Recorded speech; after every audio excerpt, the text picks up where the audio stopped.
Hello everyone, आज हम पढ़ेंगे क्लास 9 ज्योग्राफी का चैप्टर नंबर 1 जिसका नाम है इंडिया साइज एंड लोकेशन। इस चैप्टर में हम इंडिया के साइज एंड लोकेशन के बारे में जानेंगे, वर्ल्ड में इंडिया की क्या पोजीशन है इसके बारे में जानेंगे और साथ में हम इंडिया की नेबरिंग कंट्रीज़ के बारे में जानेंगे।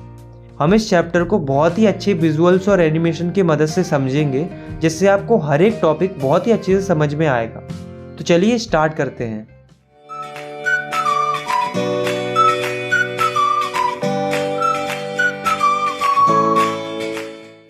दोस्तों, हमारी इंडिया की civilisation one of the oldest civilisation है, मतलब काफ़ी पुरानी सिविलाइजेशन है और हमारी जो हिस्ट्री है वो काफ़ी रिमार्केबल है। अगर हम पिछले 50 सालों की बात करें तो इंडिया में काफ़ी रिमार्केबल प्रोग्रेस देखने को मिला है, चाहे वो एग्रीकल्चर की फील्ड हो, चाहे वो इंडस्ट्री की फील्ड हो और चाहे वो टेक्नोलॉजी की फील्ड हो। हर एक फील्ड में इंडिया ने काफ़ी प्रोग्रेस किया है और इंडिया का ओवरऑल इकोनॉमिक डेवलपमेंट हुआ है। अब सवाल ये आता है कि हमारी इंडिया इतने बड़े वर्ल्ड में एग्जिस्ट कहाँ करती है, उसकी एक्चुअल लोकेशन कहाँ है, चलिए जानते हैं। तो जैसे मान लो ये है हमारा वर्ल्ड, तो वर्ल्ड के सेंटर से एक इमेजिनरी लाइन क्रॉस करती है जिसे हम बोलते हैं इक्वेटर, और इक्वेटर अर्थ को दो बराबर बराबर हिस्सों में बांटता है। तो इक्वेटर के ऊपर वाला जो पोर्शन होता है उसे हम कहते हैं नॉर्थर्न हेमिस्फीयर और इक्वेटर के नीचे वाला जो पोर्शन होता है उसे हम कहते हैं सदर्न हेमिस्फीयर। तो अगर हम अपनी इंडिया की बात करें तो हमारी इंडिया लाई करती है नॉर्थर्न हेमिस्फीयर। तो सबसे पहले हम लिखेंगे India is a very vast country, मतलब इंडिया एक बहुत बड़ी कंट्री है जो कि लाई करती है नॉर्थर्न हेमिस्फीयर में। पर इतने बड़े नॉर्थर्न हेमिस्फीयर में भी किस जगह पर, तो ये हम पता करते हैं लॉन्गिट्यूड एंड लैटिट्यूड की मदद से। तो जैसे मान लो ये है हमारी अर्थ, तो अर्थ के ऊपर जो इमेजिनरी वर्टिकल लाइन्स होती हैं उसे हम कहते हैं लॉन्गिट्यूड, और जो इमेजिनरी हॉरिजॉन्टल लाइंस होती हैं उन्हें हम कहते हैं लैटिट्यूड्स। और इन्हीं लॉन्गिट्यूड्स और लैटिट्यूड्स की मदद से हम किसी भी कंट्री की या किसी भी जगह की एग्जैक्ट लोकेशन पता कर सकते हैं। तो अगर हम अपनी इंडिया की बात करें तो इंडिया जिन दो लैटिट्यूड के बीच में लाई करता है वो है 8 डिग्री 4 मिनट नॉर्थ और 37 डिग्री 6 मिनट नॉर्थ, और इंडिया जिन दो लॉन्गिट्यूड के बीच में लाई करता है वो है 68 डिग्री 7 मिनट ईस्ट और 97 डिग्री 25 मिनट ईस्ट। आपको इन वैल्यूज़ को अच्छे से याद रखना है क्योंकि ये वैल्यूज़ काफ़ी इंपॉर्टेंट है। और हाँ, इंडिया के इस पॉइंट से लेकर इस पॉइंट तक की जो डिस्टेंस होती है वो होती है 3214 किलोमीटर्स, और इस पॉइंट से इस पॉइंट की जो डिस्टेंस होती है वो होती है 2933 किलोमीटर्स। अब हम बात करते हैं ट्रॉपिक ऑफ कैंसर की। तो जैसे मान लो ये है हमारी अर्थ और अर्थ के 0 डिग्री लैटिट्यूड पर यह है इक्वेटर। तो जब हम इक्वेटर से थोड़ा ऊपर की साइड जाते हैं तो 23 डिग्री 30 मिनट नॉर्थ पर जो लैटिट्यूड मिलता है उसे ही हम कहते हैं ट्रॉपिक ऑफ कैंसर। खास बात यह है कि जो ये ट्रॉपिक ऑफ कैंसर है वो इंडिया के सेंटर से पास होती है और इंडिया को ऑलमोस्ट 2 इक्वल पार्ट्स में डिवाइड करती है। अब हम बात करते हैं इंडिया के आइलैंड ग्रुप्स के बारे में।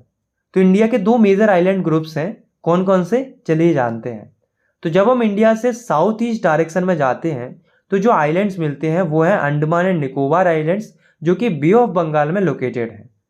सिमिलरली जब हम इंडिया से साउथ वेस्ट डायरेक्शन में जाते हैं और तब जो आइलैंड्स मिलते हैं वो है लक्षद्वीप आइलैंड्स जो कि अरेबियन सी में लोकेटेड है। तो यहाँ तक हमने जो भी पढ़ा वो लोकेशन के बारे में पढ़ा। अब हम पढ़ते हैं इंडिया के साइज के बारे में।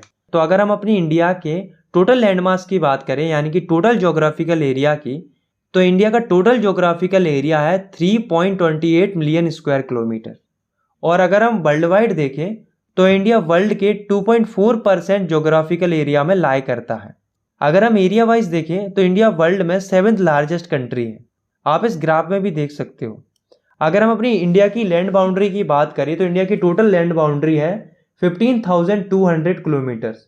और अगर हम अपनी इंडिया की कोस्ट लाइन की बात करें, मतलब कितना एरिया हमारा ओशन से लगा हुआ है, तो इंडिया की टोटल कोस्ट लाइन है 7,516.6 किलोमीटर।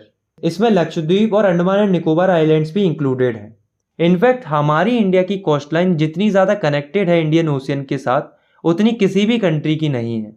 इंडिया के north west, north and north east direction में हमें देखने को मिलते हैं बड़े बड़े माउंटेन्स जिन्हें बोला जाता है हिमालयाज, जो कि यांग फोल्ड माउंटेन्स हैं, यानी कि कुछ ही मिलियंस ईयर पहले फॉर्म हुए माउंटेन्स का ग्रुप है। वहीं अगर हम नीचे की साइड देखें तो अबाउट 22 डिग्री से इंडिया की चौड़ाई कम होती जाती है, यानी कि नैरो होती जाती है टुवर्ड इंडियन ओशियन। अब आप इंडिया के मैप को फिर से देखो तो इंडिया का जो लैटिट्यूडनल एक्सटेंट है वो ऑलमोस्ट 30 डिग्री है। सिमिलरली इंडिया का जो लॉन्गिट्यूडनल एक्सटेंट है वो भी ऑलमोस्ट 30 डिग्री है।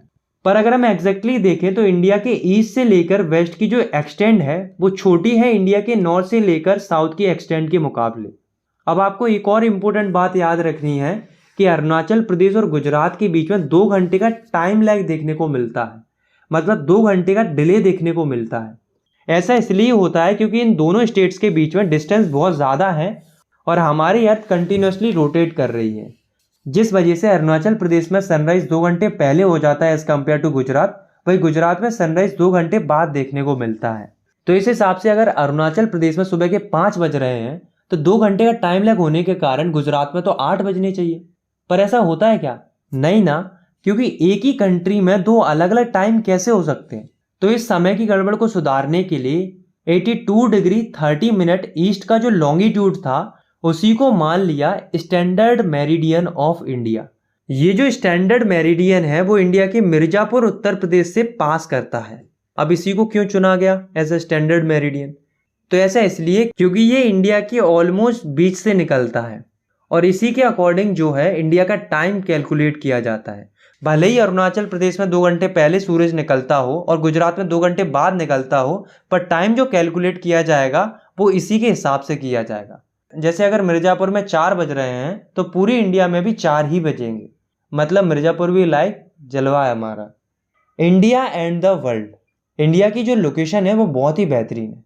हमारी इंडिया ईस्ट एशिया और वेस्ट एशिया के बीच में लाई करती है। हमारी इंडिया साउथवर्ड एक्सटेंशन है एशियन कंट्रीज का। अगर मैं साफ साफ शब्दों में कहूँ, India has very strategic central location. अब पता है इतनी अच्छी लोकेशन होने का फ़ायदा क्या होता है? फ़ायदा ये होता है कि हम वर्ल्ड के साथ बहुत अच्छे से कनेक्टेड रह पाते हैं। जैसे कि हमारी इंडिया का जो डेक्कन पेनिनसुला है वो हमारे लिए बहुत खास है, क्योंकि ये जो पोर्शन है वो इंडियन ओशियन में लाया करता है, जिसकी मदद से हमें वर्ल्ड के साथ कनेक्टिविटी बहुत अच्छी मिलती है। जैसे कि वेस्टर्न कोस्ट की मदद से हम कनेक्टेड हैं वेस्ट एशिया, अफ्रीका और यूरोप के साथ। वहीं दूसरी ओर ईस्टर्न कोस्ट की मदद से हम काफ़ी अच्छे से कनेक्टेड हैं साउथ ईस्ट एशिया से और ईस्ट एशिया से। और दोस्तों आपको पता है इंडियन ओशियन के अंदर जितनी बड़ी कोस्टलाइन हमारी इंडिया की है उतनी बड़ी कोस्टलाइन किसी भी कंट्री की नहीं है। यानी कि इंडियन ओशियन के अंदर सबसे बड़ी कोस्टलाइन हमारी है, इसलिए तो हम इतने बड़े ओशियन को इंडियन ओशियन के नाम से जानते हैं। हमारी जो कंट्री है इंडिया, उसका कॉन्टैक्ट वर्ल्ड के साथ काफ़ी पुराने समय से है। आज के समय में हमारी इंडिया वर्ल्ड के साथ लैंड रूट्स के थ्रू भी कनेक्टेड है और सी रूट्स के थ्रू भी कनेक्टेड है। पर दोस्तों पहले ऐसा नहीं था। पहले हमारी इंडिया लैंड रूट्स के थ्रू ज़्यादा कनेक्टेड थी रेदर देन सी रूट्स, क्योंकि लैंड रूट्स सी रूट्स के मुकाबले इंडिया में काफ़ी पुराने समय से एग्जिस्ट कर रहे हैं। आज भी इंडिया के नॉर्थ में माउंटेन्स के बीच में कई सारे पासेस देखने को मिलते हैं, जिनका इस्तेमाल एंशियंट टाइम में ट्रैवलर्स किया करते थे इंडिया में आने जाने के लिए।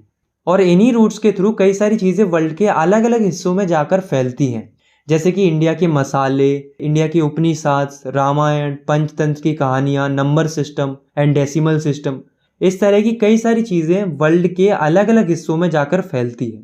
भाई दूसरी ओर ऐसा नहीं है दोस्तों कि हमने केवल सिखाया ही है, बल्कि हमने भी वर्ल्ड से कई सारी चीज़ें सीखी भी हैं। जैसे कि ग्रीक के लोग स्कल्पचर कैसे बनाते हैं, डोम्स और माइनरेट्स कैसे बनाए जाते हैं, तो हमने भी वर्ल्ड से बहुत कुछ सीखा है। लास्ट टॉपिक है हमारा इंडियाज़ नेबर्स। इस टॉपिक में हम भारत के पड़ोसी देशों के बारे में जानेंगे, लेकिन उससे पहले हम ये जान लेते हैं कि इंडिया में कितने स्टेट्स हैं और कितनी यूनियन टेरिटरीज हैं। तो हमारी इंडिया में टोटल 28 स्टेट्स हैं और 8 यूनियन टेरिटरीज हैं। तो चलो अब हम जानते हैं इंडिया के पड़ोसी देशों के बारे में, यानी कि इंडिया किन किन कंट्रीज के साथ अपने बॉर्डर शेयर करता है। इंडिया के नॉर्थ वेस्ट में जो नेबरिंग कंट्रीज हैं वो है पाकिस्तान एंड अफगानिस्तान। इंडिया के नॉर्थ में जो नेबरिंग कंट्रीज हैं वो हैं चाइना, नेपाल एंड भूटान। और इंडिया के ईस्ट में जो नेबरिंग कंट्रीज हैं वो हैं म्यांमार एंड बांग्लादेश। अब दोस्तों इंडिया के साउथ में भी 2 नेबरिंग कंट्रीज हैं जो एक्चुअल में आइलैंड कंट्रीज हैं, जिसमें से पहली है श्रीलंका, जो कि इंडिया से पाक स्ट्रेट और गल्फ ऑफ मन्नार द्वारा फॉर्म्ड एक नैरो चैनल के थ्रू कनेक्टेड है। सिमिलरली दूसरा आइलैंड पड़ोसी देश है मालदीव्स, जो कि लक्षद्वीप आइलैंड्स के साउथ में लोकेटेड है। तो ये है हमारे सभी पड़ोसी देश। तो यहाँ पर हमारा ये चैप्टर ख़त्म होता है। आई होप आपको ये वीडियो पसंद आई होगी। अगर आपको ये वीडियो पसंद आई तो आप इस वीडियो को लाइक कर सकते हो, चैनल को सब्सक्राइब कर सकते हो इसी तरीके की क्लास 9 की एनिमेटेड वीडियोस को आगे देखने के लिए। बाकी मिलते हैं नेक्स्ट वीडियो में, तब तक के लिए टेक केयर, बाय बाय।